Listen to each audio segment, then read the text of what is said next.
Mbwera nangulira ticket. Era mbwe ne mujja China. Kakati awo nkomyawo. Njagala akuwulire ne airline. Eyandeeta wabanga agirina. I don't know why ovuma abantu kubeera ne sirimu. Fengi nga tetunagenda wala ekya sirimu nakyo leka tujje mu ddiro nanti banyamba nga nina sirimu. Era omusajja yansiiga sirimu sikyo. Rita okufolinga out naye okutuufu. Naina omusajja omuzungu omujjukira omuzeeyi. Olusinga nenda UK biki obimanyi byali byambeero ojjukira bulungi. Kati lumulita nantuma mutwalire eddagala nga sirimba. Eddagala ly'omutwe gw'omulwadde? Eddagala ery'obulwadde. Bulwadde ki? Mbubali ndeetere mbu enateete mbu waliwo mukyala ali enateete ampe eddagala lye ndimutwalire. Bange naŋŋamba toweetikka bintu ebyo wano bwe banaakubuuza onoobinyonnyola otya. Zaalinga mpeke kadomola nti no habo. Okitegeera habo. So Guy naŋŋamba bwe banaakubuuza bino biki onoobitwala, you know how. So I didn't. Rita nanyigira ate nnyo. Era n'amalaawo emyezi nga tayogera nange. Rita agenda okuddamu kwogera nange. Yampeereza ekifaananyi nga oyo omuzungu wange ng'alina omuwala. Omuwala oyo omujjukidde emboozi eyo. Rita nga ambuuza ono ye mugole nga tewatugamba. Rita nga mugamba kakati Rita maama nandikunyonyodde nti munnange mama wange Rita oba senga wange nti munnange nze n'omuzungu munnange twayawukana okola eki. Ne mugamba Rita, that is my personal life. It was none of your business. That is actually why you never got to know. Ompulidde bulungi? Rita tekyamuyisa bulungi. Rita nanyiigira ndowooza muzeemu bwe ntyo. Era that was the last day I spoke to Rita with that message. Rita nanfuula enemy. Rita natandikanga okunsalako ebigambo. Olaba eno emboozi y'okuloga tetandise kati. Waliwo Rita we baafulumya bi audio manya naloga omukazi manya TV ye manya nevaamu kala manya iPad ze manya nezirinya ebisenge ojjukira emboozi eyo. Ojjukira nnyo. Rita ne musiriikirira sinti oba nti nali mutya, but like I was choosing peace. Rita n'agaana. Rita nasigala nga she's strolling me mwaka ku mwaka. Rita nga agamba abantu mbu yanzijje China. Mbagambye namanya Rita nga zze ku internet olwa Isabiri nali navadde China. I posted those things, but my daughter is bringing my other phone. I'll go to my emails and I bring you the ticket eyandeeta okuva China. N'ebifaananyi n'omuzungu gwe najja naye. Ompulidde? Rita yabagambye awo mwekyo muki audio mbu yaweerezanga world remedy to Namutebi Ruthi anyambe bunga sirimu annuma. Pengi world remedy yajjadde. Nothing one limit mpya. I think it's mpya. Kakati Pengi Rita alina ebifaananyi bya 2010 ng'aline nga yeekaka Eddie Kenzo ayagala naye era ka evidence akamu nga nnyamba kamubula. Dinako Rita alina evidence ezedda nedda ng'ali manya neba ani oyo gayi Eddie Kenzo nga upcoming. Tewa bimanya. eno ntandalo genda maaso bagamba Rita amanyambu nga nalwala siriimu banange pengi n'akazaala wano omwana nyonsa abanfollowinga ku Snapchat mbadde nga nyonsa Rita lekeraawo okustigmatizinga abantu abalina siriimu. I don't know why ovuma abantu okubeera ne siriimu. Pengi nga tetunagenda wala ekya siriimu nakyo leka tujje mu ddiro nanti banyamba nga nina siriimu era omusajja yansiiga siriimu sikyo nze sitambula na testi za siriimu because I don't see why I should, but at least the last full body count that I did was when I was pregnant, and that is last year. Does that count? nate oba oyonsa nga tozadde n'omwana okuyonsa kale aside naye Rita yanyamba mu 2013 nga nve China nga siriimu anuma. If I show you results nga ndi lubuto, does that count? Yeah, it really counts, but that's almost please, like Berako, please, Berako. Awe tuli no munange katene tandalo plus last name? Na mutesi ebulaya batekako baby girl mbunazadde baby girl, that is the baby's number. Date of birth ya baby is 18th June 2021 at 7:30 in the morning, right? Maternal infection last two weeks, none. HBS, none. Mother's blood group, Ojidaba. Yeah.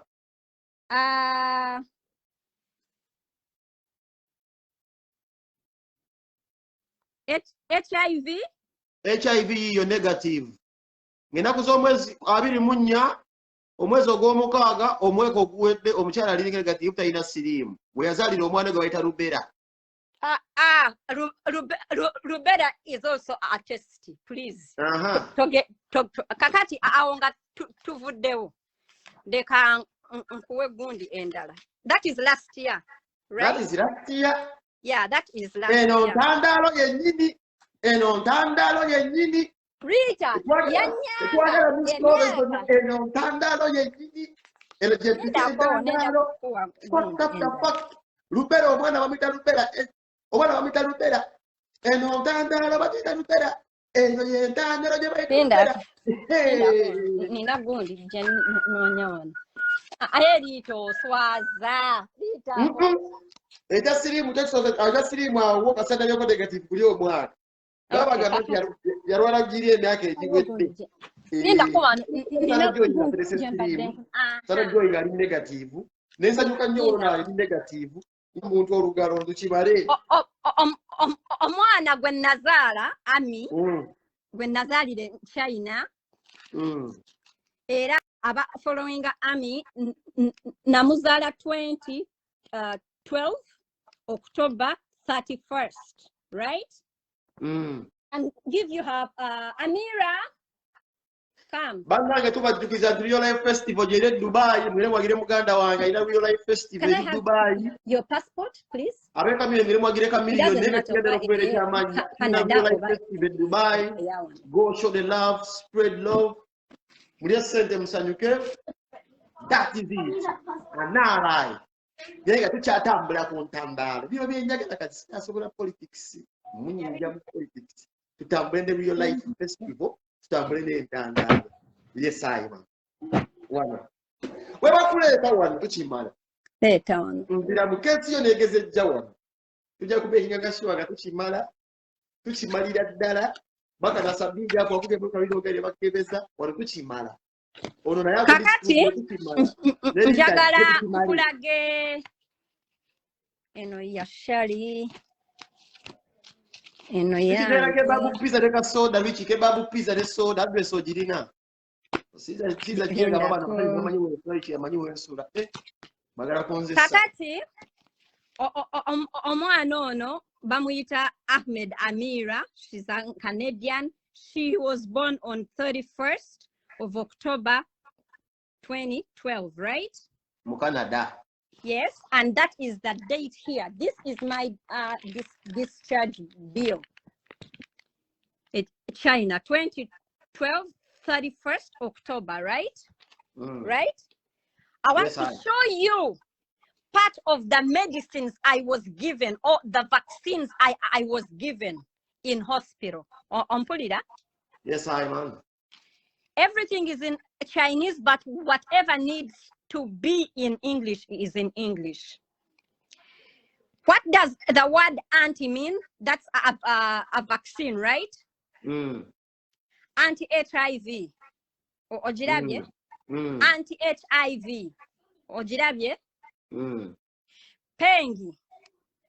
I was given a vaccine to prevent me just in case any doctor has HIV. Na nkwata bubi okumunsiga.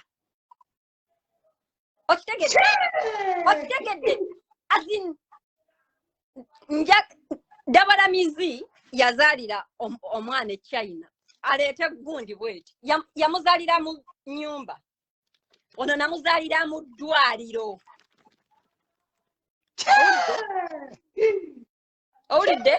I was given a vaccine just in case a doctor is infected and they somehow, somewhere infecting me. I was given a vaccine. Anti what? HIV. Anti? HIV. Anti? HIV.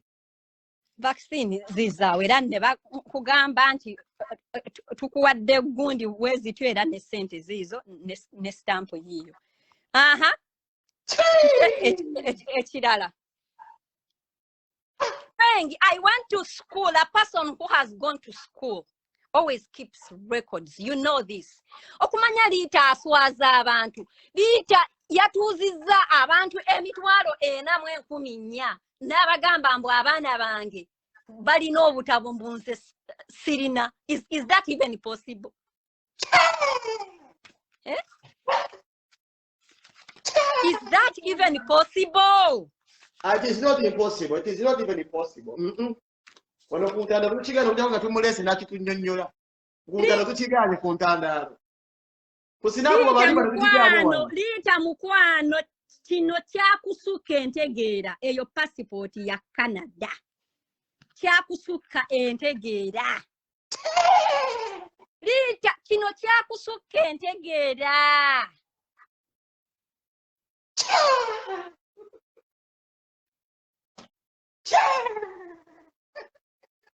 Rita asobola tubuulira lwaki azadde abaana abo bonna nga tayonsa. Tayonsa. I don't do this. Now, Chimani, I don't defend my employer. I don't do that. But enough is enough, guys.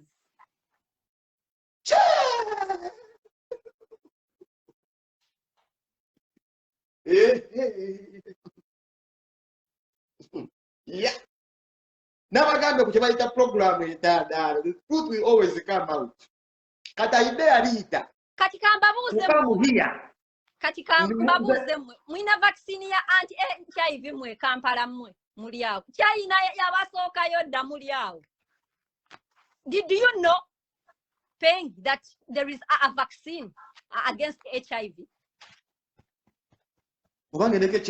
Did you know? Vacationing. I didn't know. Hey, now it's here. It is here. Did you know it is here?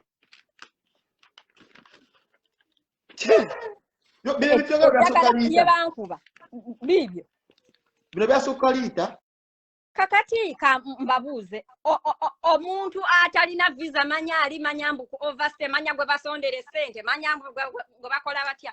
Can you have this? Let's stop having wistful hate, guys. You can hate me, it's okay. Don't sell lies. Gamba omukazi oyo omulaba ananagira. Everybody will believe you kubanga era ananagira. Rita ekyokuŋŋamba nina abaana manya mu basajja bameka, it's okay. Ndaba Rita ayina abaana 8 mu basajja 10. Abamu baafa, abamu tabamanyi, abamu baabeegaana. Rita kiki why kiki ekikutuusaawo? Omusajja osaane masava akubire mukama wa mugambe ali wano. Wamma kiki kyombuuze kirala? Ate okimanyi gwe ate kati okimanyi ate n'ebibuuzo bimpeddeko nnyo mwana ate entandaro gisamalayizinze bootini ngewe mbadde ngenda okugenda wona n'ogemagema wonna yagenze n'agamba tolina passport. Abantu abo bagamba omanyi aludde nga agamba abantu mbuno nina mwana mukulu pengi bayinza okuteera omwana ku mpapula owulira omwana ku mpapula nga you didn't declare that the kid first of all in the first place declaring after nga ate visa yonombonge efulumye bw'ate omuteeke manyi kwegamba ebibuuzo ebitagatta lwaki babaswaza mu ababeera e Bulaaya. Pengi nasoma owulira be nasoma nabo buli muntu nga oli wano nga soma nange please comment. I went to school sisobola Pengi anyway kwegaana mwana owulira kuba njagala abaana era abaana nabazaala abantu be nasoma nabo they know when how I became pregnant when I've said these stories before. Lwaki ne Tyra come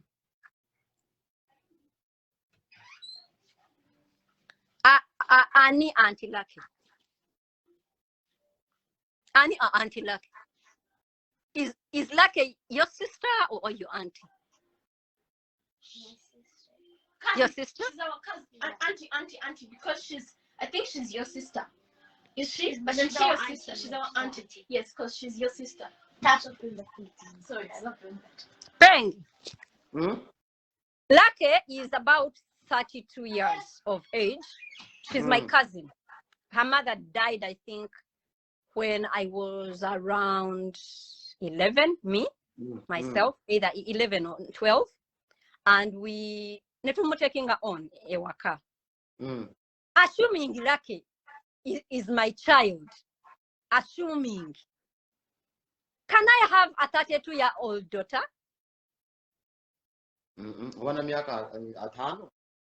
Really? Chembuza ekizibu kya Rita abaana ba sweet pepisi be ya muzaalamu ye batayogera nga tubamubuuza. Dindako. Abamanyi sweet pepsi omusajja gwe bakubala. Pengi. Rita agamba mbu nina omwana ow'emyaka manya ameka. Pengi nasomera ekitende. How old is Kitende? Ewamulindwa. By the time I was in school in Kitende, Banangi, everybody knows. Kitende is not an old school. Ewamulindwa. Hey. No, Kitende pia kuba wava ku senti no waine yekole nakola Kitende awo. Hey. Pia. Kati banange oba basiru oba tebategeera oba balooza Rita or disrespecting nnyo ba followers bo okutuula n'olowooza mbu they cannot think. Sweet Pepsi omusajja gwe bakuba mu struggle gwe mwala bapeteka mu video yayiika omusayi ku mutwe omusayi guyiika omutwe ya. Temulimba waliwo wano agambye mbu bazimba Kitende mu 2001. That's a lie. That's a lie. Kitende mpya sebo tufula badongo. That's a lie. A big lie. Kitende nanyi somero bayita Kitende bayita sentole bamulya mulindwa Lawrence yali mukwano gwange nnyo abiranga kuzana era yasobera ku senti Noah. Yegundi wa kupa. Ami, where is my phone, mommy? Mbade njagala mbalage ticket eyanzije China. Where is my it's in the car, no? I want the car. In the pocket. I came out on. Nenga real life summer festival tombo de Dubai. Ngoli Dubai abuka sai. Okatege dawo mwentero te. Ababera mu dungu mwenna. That's why it is. Mwene mwagire chali wange mwana abaletedde by'amatsanyu. Yeah. Mubere ku lyato. Tukujukiza nti SN powers the wall and links them power no. abasiibye mwenna St. Powers abasiibulula Kamiliyoni happy birthday mwenna tugende tukyatambula maaso ne Senga asiri ku ntandaalo. Yes, I. Sende ya 2 something. Kakati pengi oyina kyombuuza ekirala. Nze I'm not here nti kuvuma zombie. Ndiwo kuddamu bintu zombie. Njagala zombie ajje wano ku live. Agenda if she had world remedy then because Miga Mazimagali I've heard about world remedy like 4 years ago. I didn't know it before. But if she knows it, oh, like okay, 5 years, 6 years. But if she says Imbu, she had an account and she sent money, then Njagala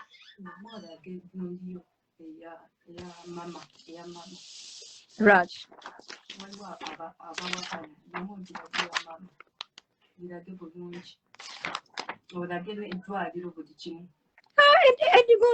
Ya mama ate was anyway I don't want to could day anyway pain njagala zombie omanyi omuntu ngoyina account you can retrieve all your transactions, all of them. Takola binombo akubya screenshot ajje wano, let her go into her account abitulage ku live nga bwendi okulaga bino ebintu bwenti agulewo account ye scrolling it down up to when she bought me a ticket. If she knows that day and that time when I traveled and the airline that I used nja kuva ku internet. Nja kuva ku internet.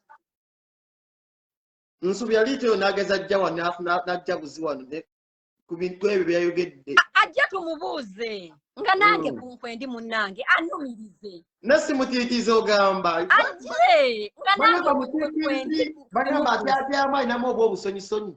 Ayi kayina batubadde mutikinye Rita ajja ina Facebook account.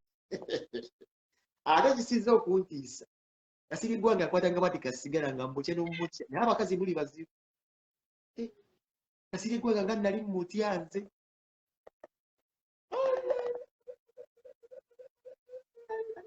Ompulira bwanyina ze. Kuwulira. Nezo simiya campaign zikolewa kawazi. Rita wali blogger mulungi, you were the only female blogger amongst all these guys abasajja. Ekintu kyo wakitta lwa bino ebiboozi ebyokuwayiriza abantu.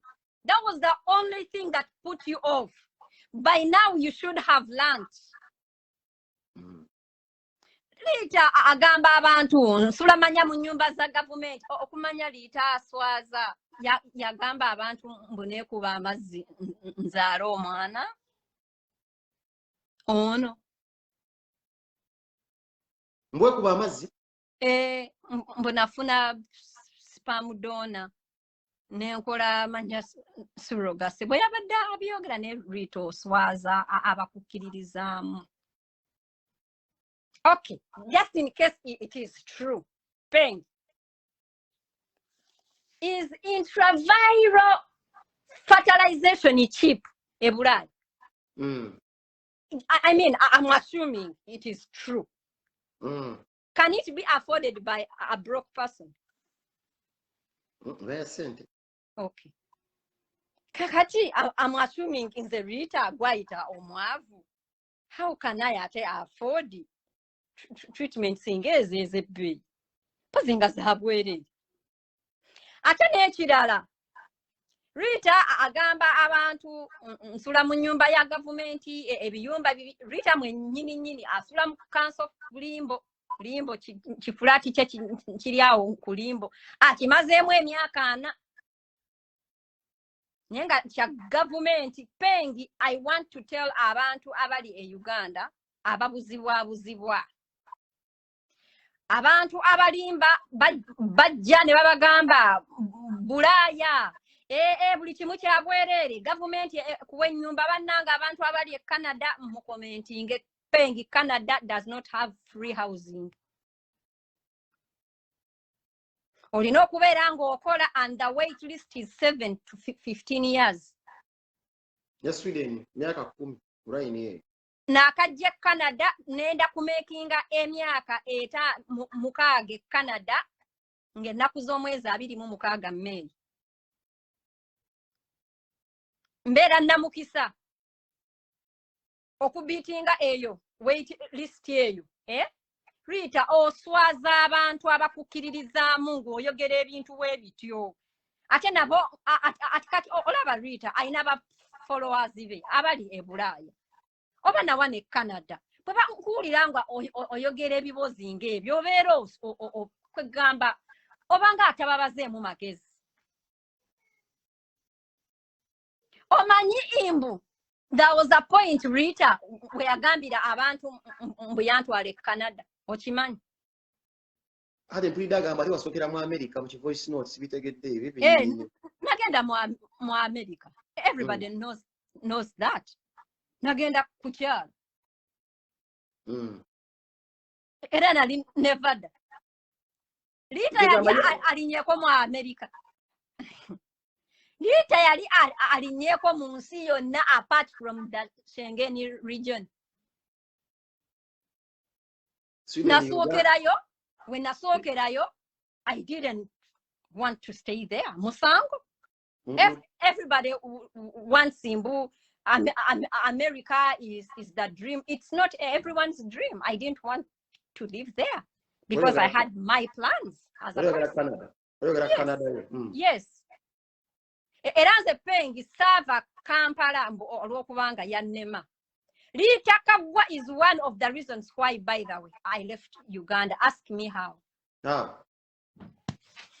Naina guy when I been dating. Ami, can you put it on charge? I think it's dead. Thank you. Charge it even down. Naina guy when I been dating. Yamwogedde kawo. Ngamwita Dick. Guy oyo ngali abusive nnyo nga gye nkomye kale ng'alina ebbuba lingi nnyo. Lingi nnyo gayina nnemesa embeera.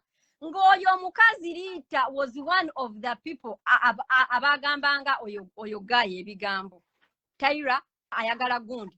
Taira mbuuza mukwano gwono agambye mbuno ayagala ono gayi abadde ne gayi bwatyo kati ate nga ebintu ng'ebyo okubigamba gayi already alina ebbuba. Guy had obsessive behavior.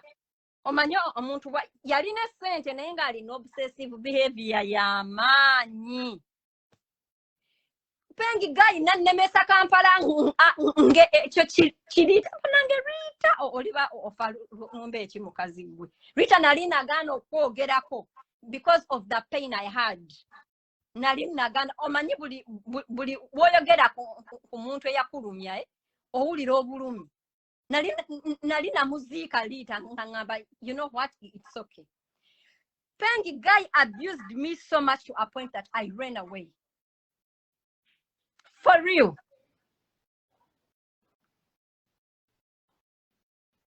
Era nzotuuka wano nafuna empapula zange mu myezi egyo.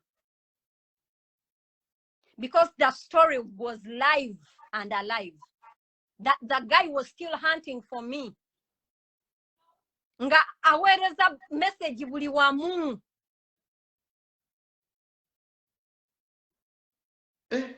Okumanya Rita oswaza abakulaba. Rita noyimirira and you addressed 44 subscribers. Inti Bulaaya tewa mpapula za domestic violence. Rita otegeera?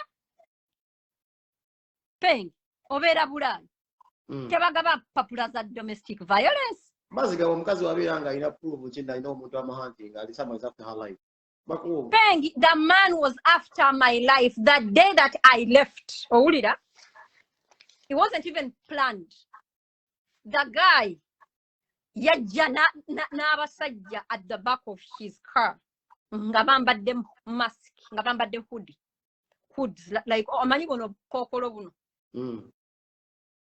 What would have been the intention behind that? Kutta. Buomi. Era buomi. Era buomi. Bwali leeta. Era buomi. Guy nga ayagala kunzita. I had to run away. Nze Kampala yali teyannema mukwano. I ran away for my life. I don't even regret it. It is one of the most wise decisions that I have ever made. Mama nze bino ebirungi akatabo ke Canada nandika jewanze mama. Webale kuba na kudduka. Kibambulira.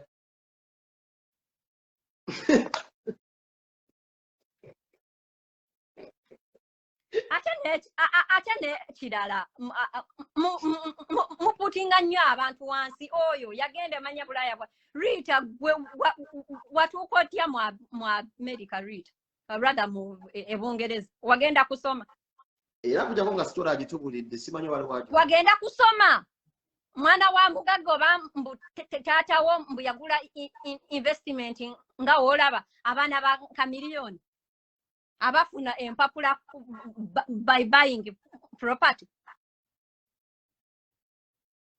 Dina. Ulaya. Magama yali agenda soma simanyi obajiro bikoze ebityeje yabirawo. Ani.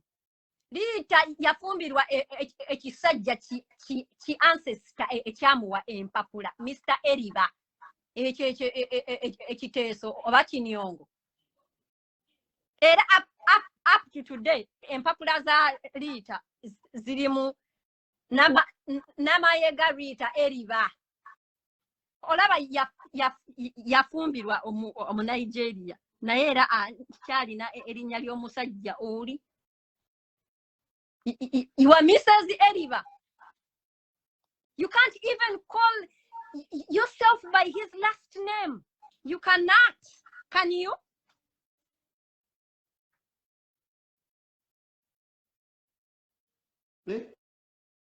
Pen. Wanji? Nsonga ki?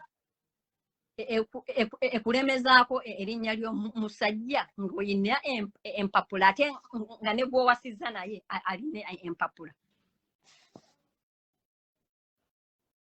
Omunajeria alina okuba nga tabimenye bulungi. Kitegeeza Omunigeria talina mpapula. Era Rita akyali ku mpapula z'oli Semwandu Eriba ancestor. Yafa. Ancestor gyali. Naye n'omulaba atunula mu mata ne gafa mukyafu awunya muzeeyi alina kabole byonna byamuyiika biti. Olimba. Bw'atunula mu mata gafa. Abadde abakuweereza awo ebifaananyi bye.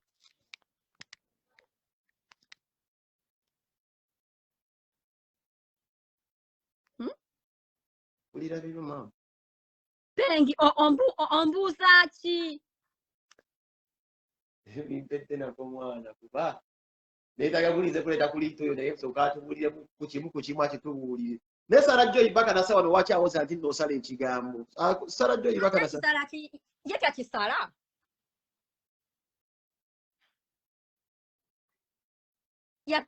Yatugamba wano bawadonizera mulamu. Teyakisala. Yali mulamu oba yali mufu. Nagamba gayi si mulwadde mulamu. Yakisala oba nedda. Sarah Joy yabireeta. I don't know but era yabyogera. Tewaliwo nkulayivu. Naye ekyokusala ebigambo ekyo era naye nze sina muntu gwe nsazeeko kigambo. Oba wano wagambide Kasirye Gwamba kyakasirye Gwamba kyakwa Kasirye Gwamba ali mukambwe. Angela Najjemba lwaki tebakkiriza lwaki tebaganye Onyango oba Masembe lwaki bagana Kasirye Gwanga yabaswaza musirikale era kuba nti musirikale Rita tatya basirikale bw'obeera nga ozze okuba omuntu omumalirize but with the proof ogenda n'oyogera ebigambo naye nga bifo nja kuswala Eno bagiyise entandalo wa buli jadde wa mujadidi wanje. Mujja kuswala. Mujja kuswala. Kakati njagala nkulage. Lindako.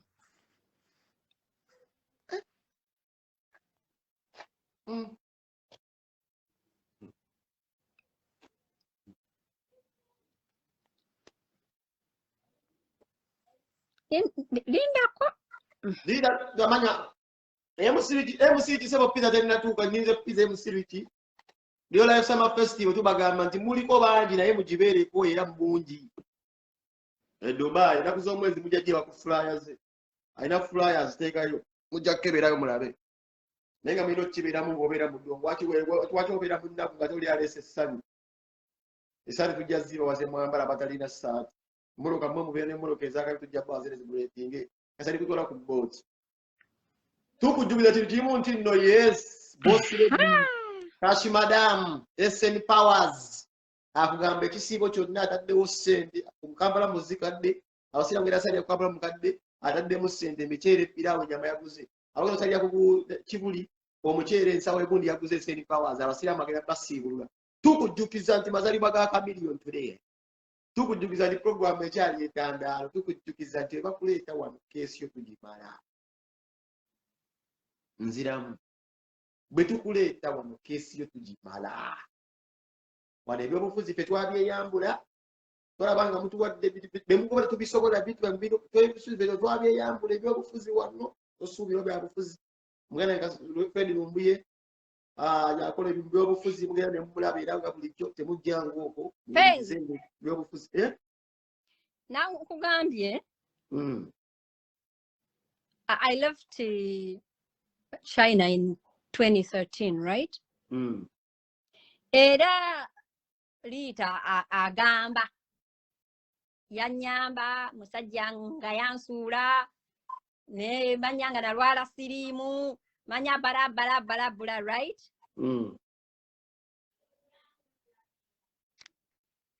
I want you to read Linda.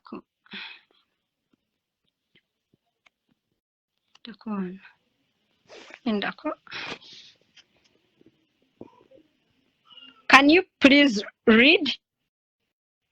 Ahmed bikoze bitya baji forwarding Soma wano email. Ahmed Mayombwe. Yes, read that email. Done with the buying. My tickets will surely be in KLM. Kampala. Is it Kampala? Yes. Ndako. Ninsobera kwanza sira babulungi omunyukuta butono. Anyway, Rita agamba yanzije China omusajja nga ansuddewo. Ami, come here. My daughter is called Ahmed Amira. Tata way is called Ahmed. Owulidde? In that email, he's asking me to tell my parents that he wants to have a conversation and come home achale 2013.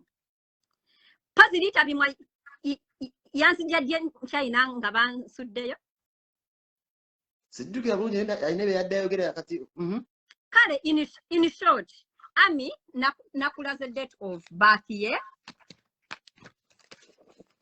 Tetudda kale katugatirire. Ami was born, date of birth, it's 31st October, right? 2012, right?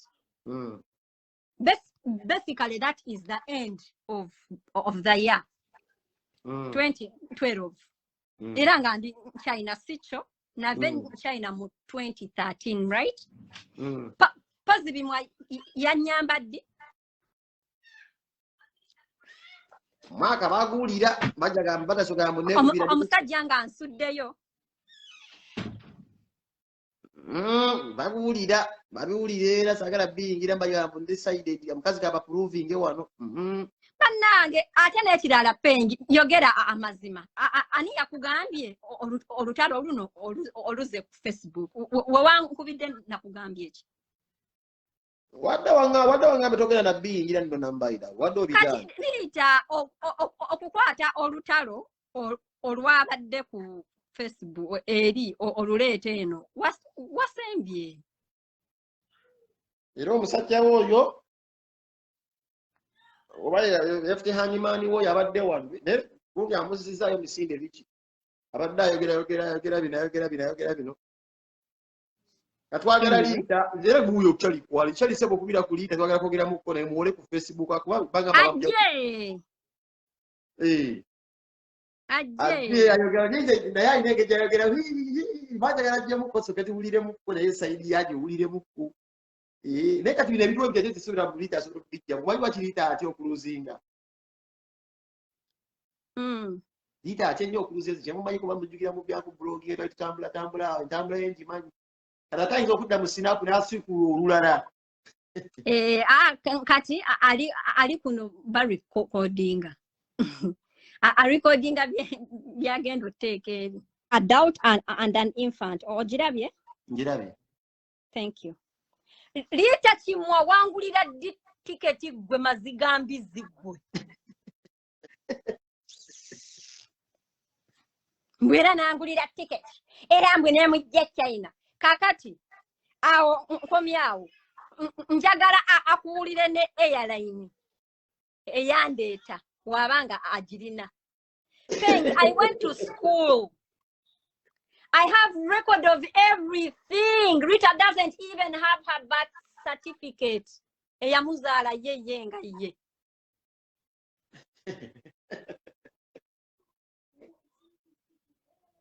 Nenga timu Rita ndaba muwoze. Kana tutaliso ndaba mula muwoze. Ndoza mula bakitanze samulota kati muwoze musirikiridde. Olimba nnyo. Simiya campaign mbi. Rita nate pengi. Rita musiru. Rita.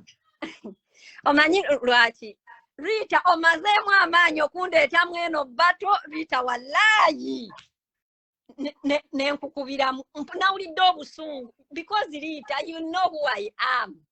You know that I'm very intelligent. You know that matters in nanagira. I am articulate. Nja kujja wano nanagirira abantu nziguse ensonga. Why didn't you plan for today? Pangi nyize.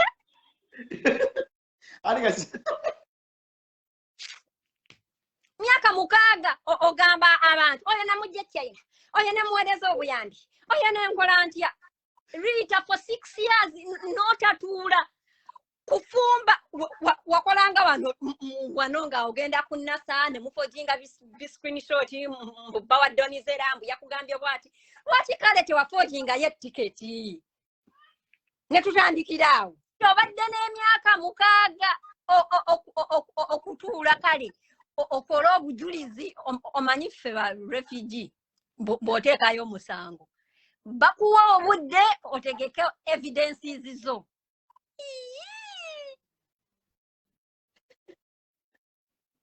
Mama osabula n'onsonga naye osabula. But I am asking myself, Rita, why have you been blackmailing me? Nakukola ki?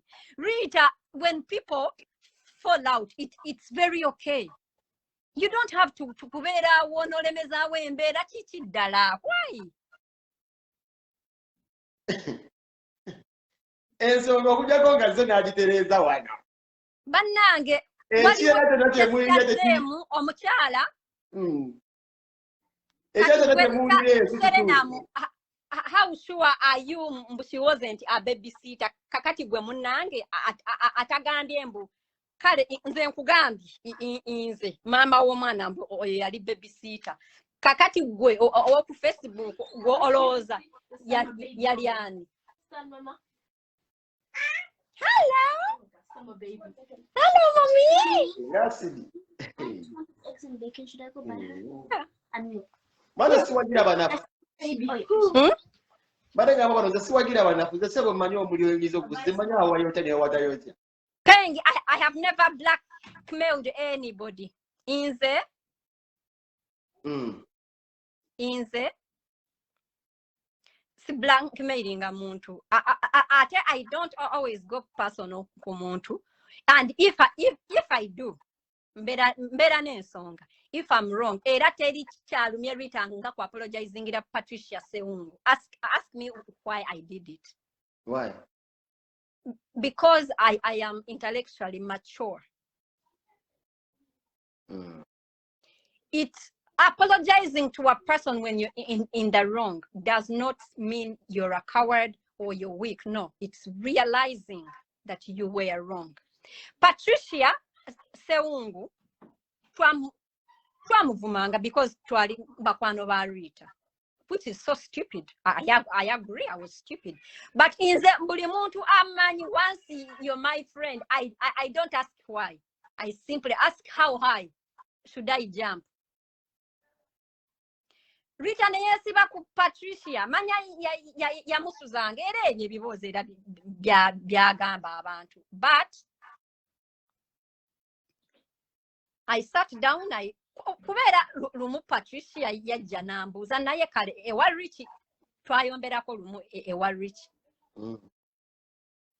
Nabuuza kale senga asidde ebyo byonna byonna abyogedde njagala ambuulire namukola ki? Namugamba Paati amazima ngali nti toyina kyewankula just sikwagala. Samuwaayiriza.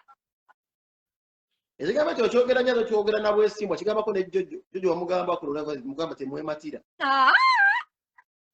Ky'okyogera omuntu omwagira era omugamba simuwagala.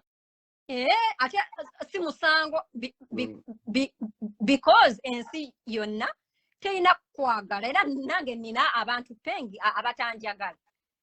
Nenga sibavumanga but tebanjagala nabo because of something, what they had. Atani Jaliya ndaba letamu mu Jaliya bwakubako business ya Jaliya saakuba business ye. Jaliya mukyala atunda bintu bye yatandikira manya makeup manya wigi then natandika otunda sabbuuni n'ebintu ebikoza muntegeere bulungi. Ku Snapchat yange abantu bajja ne balangirako ebintu ebimu ku byatunda. Yes. Abalala omuntu ayinza okujja n'aŋŋamba senga asidi mbulizaako abantu ebintu bya gundi bikola. And I took a screenshot and I posted it. Abantu ne bawa reviews ku bintu bya Jaliya nze sigulangako mu majani ga Jaliya sigeetaaga. There was no way I could give a review about her products. But I took a screenshot where a person was asking and I posted it. And I took screenshots where people abagula with even proof are giving reviews. Awo banange inze eyawa reviews ez'abantu ne Jaliya aguza abantu ebintu ebitakola ani musobya. Ate wagwempulira wano agamba mbu Jaliya you stole from Debbie Kings. Debbie Kings sirika request obitunnyonnyole. Debbie Kings sirika request naye nkuyite Debbie Kings. Debbie Kings wamagena maaso. Debbie sirika request. Owulira. Honestly era pengi ate okumanya naye lwaki tombuuziza ekyaleese luno olutalo luno. Tugenda maaso.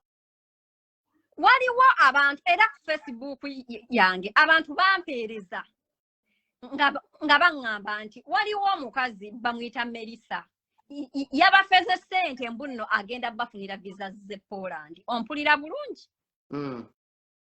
And I posted it.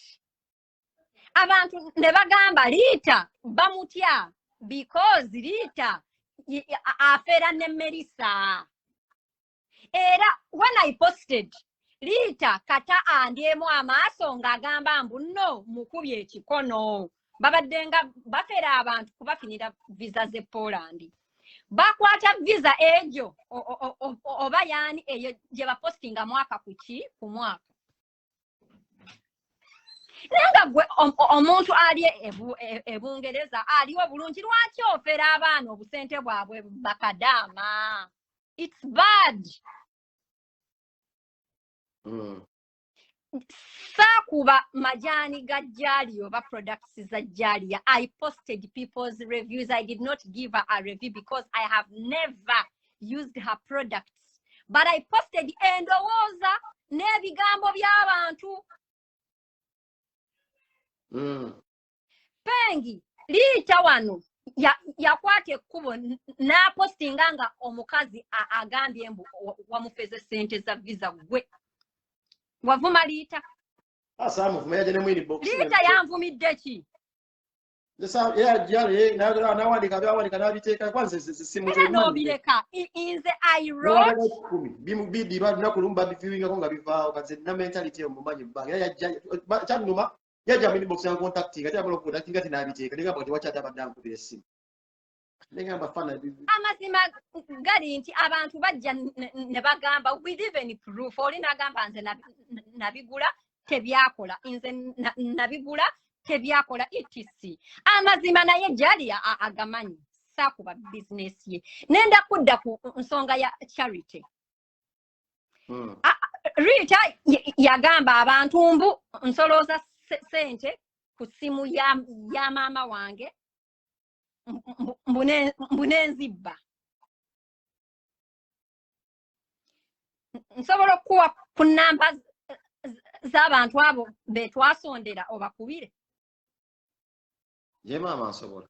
Ekisooka I don't use my mother's number to collect, but bateekaawo essimu that I used to collect money and you ask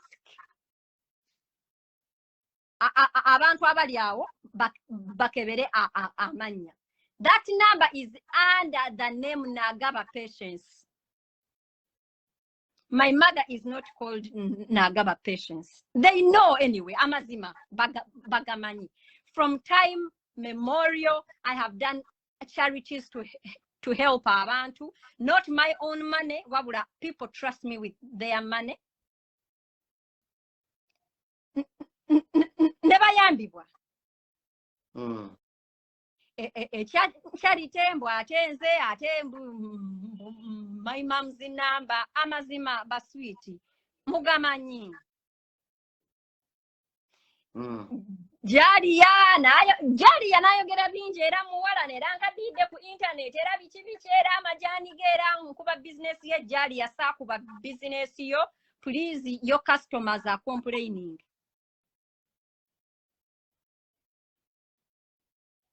Ate Tania bogeddemu ke Tania aliwa.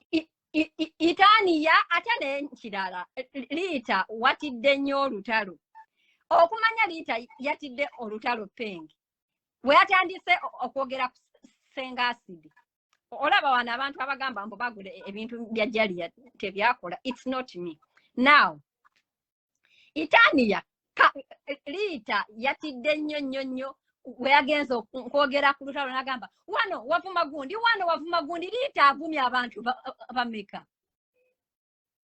Akakodya ako okalaba ng'omuntu akozesa nti wavuma gundi yabeera mutiza abanoonya bamwegattako. Ate n'ekirala kanziremu Christine. The reason why I give a number that I have access to pengi olaba bw'obanga okolektinga sente ez'abantu saagala kukwata muntu azze mu inbox yange. Gwe mmanyidde ku social media mutrustinge ne sente ez'abantu nga sigenda kufuna accountability.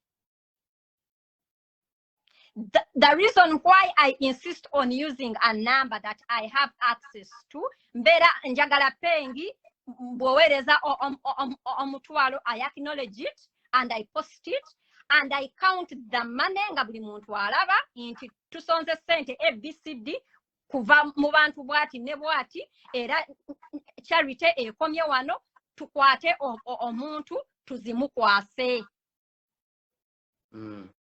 That is the only reason, because I want a number where I have access to. That is the only reason. kakati pengi gwe olaba wano kati kankuweyo example Rich wano ya twasondera Dennis esente z'omutwe owulira nabba abantu oyo mvuga yagamba balina omutwe ogugonda abantu nga sente nga baziinze if I collect ebintu ate nkambabuuza abantu abo babi lwaki mwesiba ku sente nga obugoye bw'omwana pampa biki betukolekitingira temubyogerako lwaki mwogera ku sente anyway Itania owulira Itania is a socialite. Yes or no? Yes. Give me one reason why I shouldn't talk about her. Era bwe mwogerako n'atasanyuka nanneetika instead n'atandika okunvuma nkole ntya wamambagira gwe kano nene pizza ye bagiraba oyina right emuvuma mwannyinaze kubeera ate gwe mulimu gwe si mulimu gwe goli critique. Thank you. I'm a critique whether you want or not. Mweyongereyo mbaddemu balofuna pizza wano ichi yangambye alese pizza iyo life festival bino byekola etuuse pizza etuuse tubagamba liyo life festival liyo life festival bino byekola tebawulira Tyra liyo life festival bino byekola tebawulira liyo life festival mulaba byekola gusoda mpere ddala guno yaŋŋaana bbiya biki owulidde kati nno taze n'okyokulya kati katuwulike naye n'okunaaba mu ngalo liyo life festival bino byekola abalala bali eyo ate muyireko Send Powers wanaŋŋamba nate kati nkuwaddeyo lusaniya olwa wiiki ejja Send Powers yajja okudugula wamba mwanyinaze katutandike nze ndi seeti naye walifunya ku kyokulya waka gyetulaga mwanyinaze liyo life festival bino byekola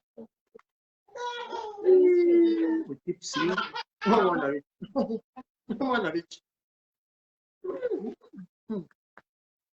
nabe oteredde ndentere kati liyo life festival bino byekola